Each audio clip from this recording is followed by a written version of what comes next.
Doctor Who Series 11 has featured some cracking historical episodes across its run, with Episode 3 Rosa and Episode 6 Demons of the Punjab standing out in particular. With that in mind, I've jumped into my TARDIS, which is parked just out of shot, and have dug through the archives to revisit some of the Doctor's greatest historical adventures. Once again, I've pulled my choices from the Revival era series, which you can easily watch on Netflix and the BBC iPlayer in the UK, or on Amazon Prime in the US. Naturally, there might be the odd spoiler, but I've tried to keep them to an absolute minimum. Also, if you're a massive Whovian, definitely make sure to subscribe to GameSpot Universe, where we've got a ton of Doctor Who content, including this look at 10 essential Doctor Who episodes. Right, let's get historical.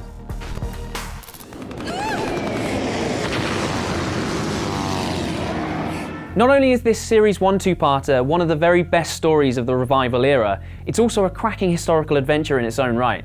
Set against the backdrop of a blitz-strewn World War II London, The Empty Child and the Doctor Dances gave us a chilling sci-fi horror story that focused on the orphan children of London. The first episode, originally titled World War II, set up a suitably authentic look and feel for the time period, with backyard bomb shelters and boarded-up houses eerily reminiscent of photos from the time. The now iconic gas mask-wearing monsters were also a grim appropriation of the reality of Blitz life in London. Not only were they particularly creepy with their incessant questioning, "Are you my mummy?" No mummy's here. but the context behind why they were sporting the gas mask was startlingly bleak. When the ship crashes, the nanogenes escape, ready to fix all the cuts and bruises in the whole world. But what they find first is a dead child, probably killed earlier that night, and wearing a gas mask. Oh, God. We're getting it now, are we?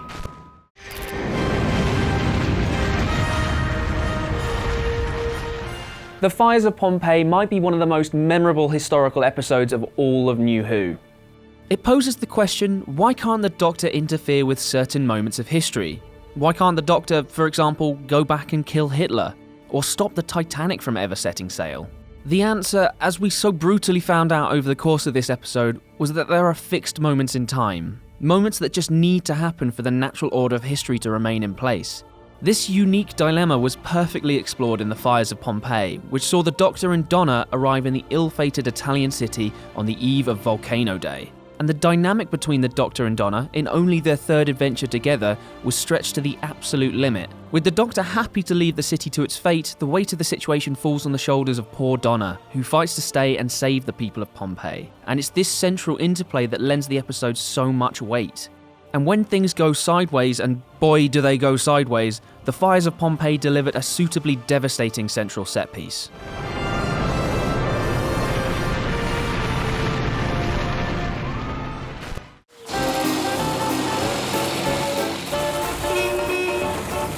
Being a sci-fi show, Doctor Who is in a unique position to have a little fun with some of history's mysteries.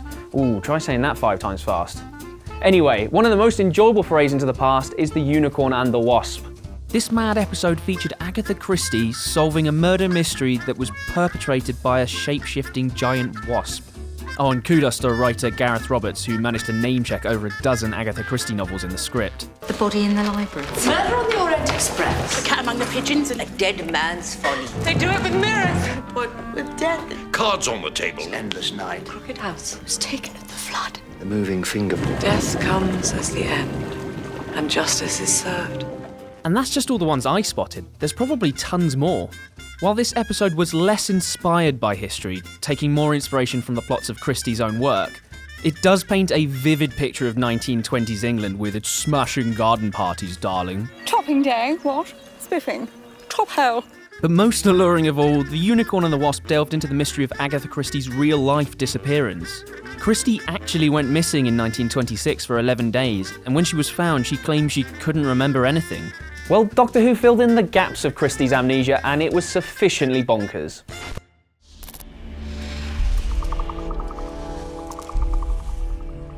One of the many aspects that makes Doctor Who so unique is in its ability to blend together disparate genre elements and make them feel part of a satisfying whole.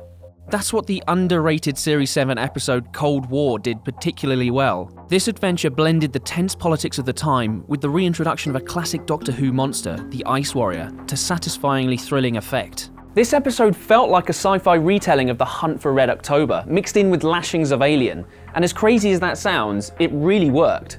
The conflicting ideologies between the Ice Warrior Skaldak The Russian soldiers, made up of an all-star cast of British actors, and the Doctor made for a suitably murky clash of politics, especially given the context of the Cold War. And the submarine setting gave the episode a tense, claustrophobic feel that felt like a love letter to the classic base under siege episodes of Patrick Troughton's Second Doctor era. Also, Cold War scored bonus points for me personally for all the Duran Duran references.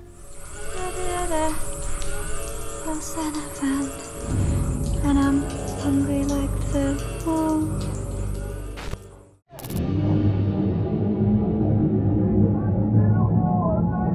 Thin Ice, despite being a good episode on its own merit, is on this list largely because it taught me about a part of London's history that I never knew happened.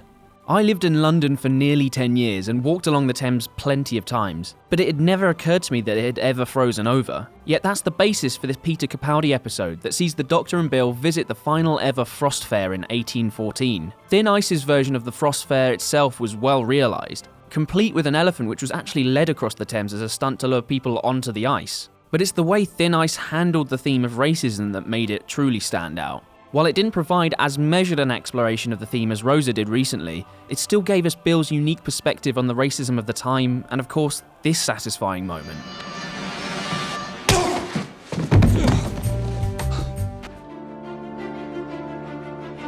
Okay, I went through a ton of episodes for this feature, so here are a few more honourable mentions for some top historical adventures. Vincent and the Doctor. I talked about this on my previous feature, 10 Essential Doctor Who episodes, but I thought I'd give it another shout out here. It's a fantastic portrayal of Vincent van Gogh, a fascinating icon that was one of history's greatest artists, and the episode gets extra points for its deft handling of Van Gogh's mental illness too. The Impossible Astronaut and Day of the Moon. Yeah, these episodes are heavily tied into the convoluted arc of Series 6, but man are they a fun jaunt through 1960s Americana. I particularly love how they tie into the Apollo missions, as well as their portrayal of Richard Nixon, and you gotta love the Doctor taking over the Oval Office. I'm going to need a SWAT team ready to mobilise, street level maps covering all of Florida, a pot of coffee, 12 jammy Dodgers and a fez. Twice Upon a Time. Okay, I know this isn't strictly a historical episode, but I just love how they incorporated the Christmas armistice into the story. It's a really poignant moment in history, and this episode illustrated it beautifully.